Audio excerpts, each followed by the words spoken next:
Hello everybody, welcome back to the channel. Thanks for joining me once again and I hope you're well.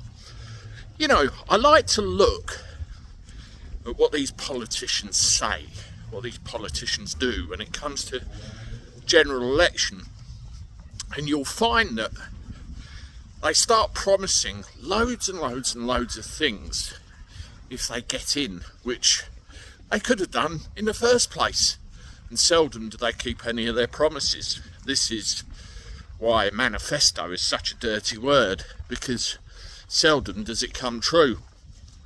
I remember politicians who come up with plans, or they might say a 6 or 7 point plan for the area in which they're going to be elected. You'll be lucky if they achieve 2 and declare success. None of it's any good. The general public's cheesed off with it. I think that's another reason why in the public imagination reform is doing as well as they're doing.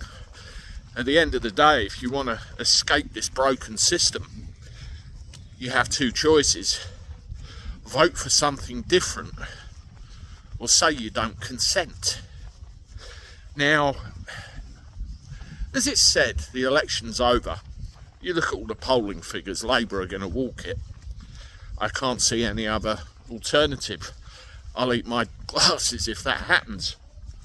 So the real question is, who's in opposition? That's what we'll find out in July. And I hope to God that it's not the Conservatives or the Liberal Democrats or some kind of mishmash. That would be a complete and utter disaster, because there'll be no one there to hold a Labour government to account, which will be sorely needed.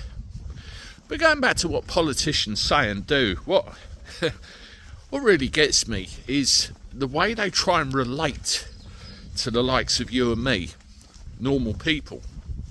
Yeah, I'm normal, believe it or not. You know, a lot of them, this is where we've lost the distinction between left and right, working class, upper class, or whatever you want to call it. They're all cut from the same cloth now. University educated, not really had much real life experience, and therefore can't relate to everyday people, no matter how hard they try and make us think they do. Rishi Sunak is a perfect example of this. I find him to be socially awkward. There's videos of him from his younger days where he's proved that point, where he discusses middle class people and what kind of friendship circle he has. It was cringeworthy to watch. Well, there's a video that's come out over the last couple of days where he talks about his childhood, and he talks about his family coming to this country when he was very young. It's fair enough, lots do, and then generations grow in this country. And he was pressed on the fact that he had to go without things as a child. Really? He was asked to give an example. He said, well, lots of things. Yeah, so give me an example. Well, Sky TV. I went without Sky TV. Is that it? Well, let me tell you something about Sky TV. I did a quick Wikipedia search of Rishi Sunak before I recorded this video.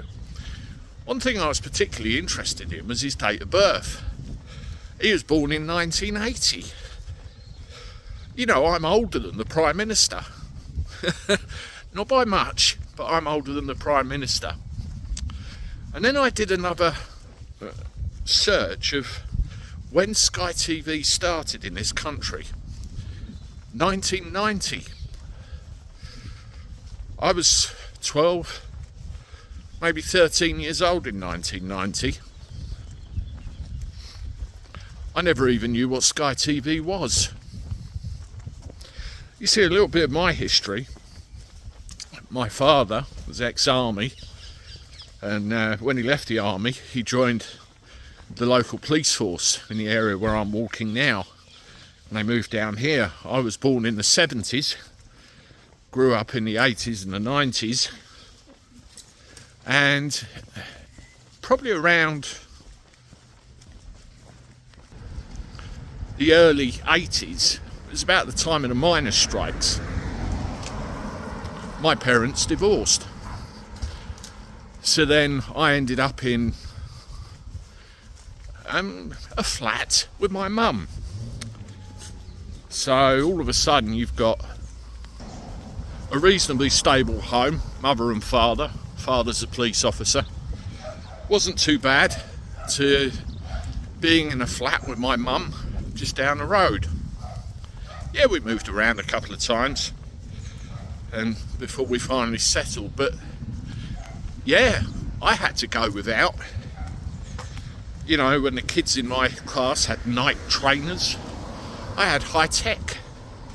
When the kids in my class went on holidays, I didn't.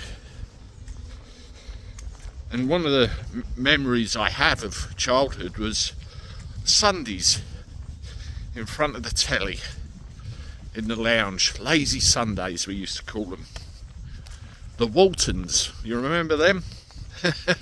They used to be the staple of my TV diet. Every Sunday, Land of the Giants, all that kind of thing. I could talk for hours about nostalgia. But the point being, I never even heard of Sky TV.